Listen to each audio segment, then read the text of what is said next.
It has been a long road to freedom for Wikileaks founder Julian Assange. And when I say long, this is what I mean. 14 years of legal battle and 5 years of jail time.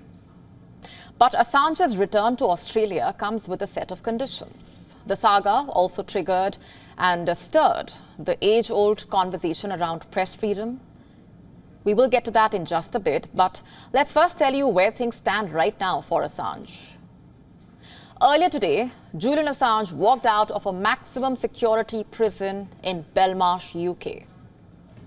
The Australian editor has struck a plea deal with the United States. America, remember, has been trying to extradite and try him under the US Espionage Act.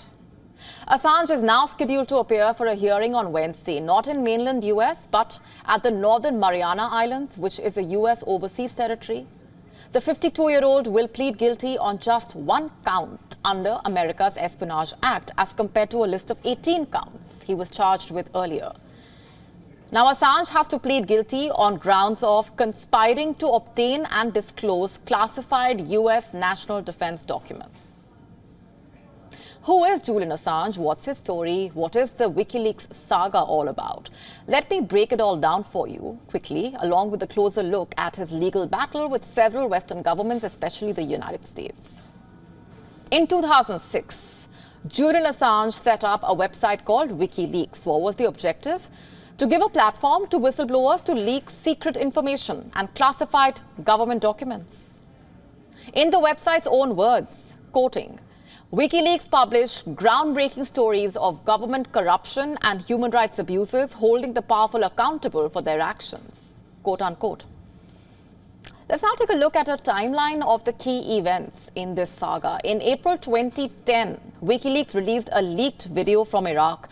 It showed a US helicopter carrying out an airstrike in Baghdad that killed several civilians, including 2 Reuters journalists.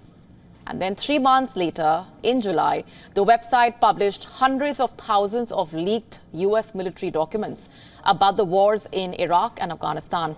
In October 2010, Wikileaks released 400,000 classified military files chronicling the Iraq war. This was one of the largest security breaches the US military had seen.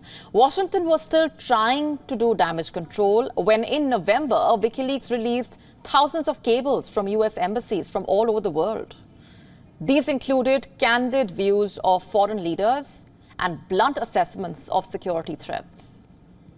On the 18th of November 2010, a Swedish court ordered Assange's arrest on allegations of sex crimes, accusations that Assange has repeatedly denied, and said that it is a means for getting him extradited to the United States.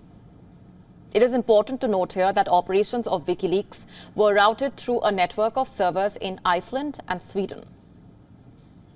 In February 2011, London's Westminster Magistrates Court ordered Assange's extradition to Sweden, which he had appealed. And when the appeal failed, he took refuge in Ecuador's embassy in London and sought political asylum. Assange then remained there until the 11th of April 2019, when Ecuador revoked his political asylum and he was arrested. From February 2020, a long legal battle started over Assange's extradition to the United States. While in 2021, a UK court ruled against his extradition, the relief was short-lived for Assange. In 2022, a judge approved his extradition to the US, which Assange fought tooth and nail to overturn. Assange's freedom has triggered a wave of mixed reactions. World leaders and journalists are celebrating his victory. For thousands of press freedom advocates, whistleblowers, some citizens as well, Assange is a hero. He has received global praise and support for putting the spotlight on US war crimes during the Iraq and Afghanistan wars. But you see, many are concerned about the guilty tag that Assange carries for life. The plea deal with the US also brings the focus back to the country's World War I era Espionage Act, a law that critics say has been used and abused time and again to clamp down on dissent. The use of these really punitive laws to which there is no defense will have had the effect of silencing all kinds of journalists from doing this kind of journalism. American civil liberty advocates have called the Espionage Act unfair and unconstitutional. Rights groups, in fact, have also questioned its blanket use with no exception to whistleblowers. How else is a person supposed to expose any wrongdoing by a powerful organization or individual? But the Julian Assange saga also raises a question over media accountability and the impact of such massive leaks on a country's national security. It also raises concern over global diplomatic stability and the need to maintain secrecy. Also, the fact that the US Justice Department was willing to reach a plea deal with Assange after all these years is a statement in itself. For now, while the story of Assange has been dominating headlines, these questions and serious concerns hang in the air. Questions that have been around for years and have been brought back into the focus because of all that has transpired over the last few hours.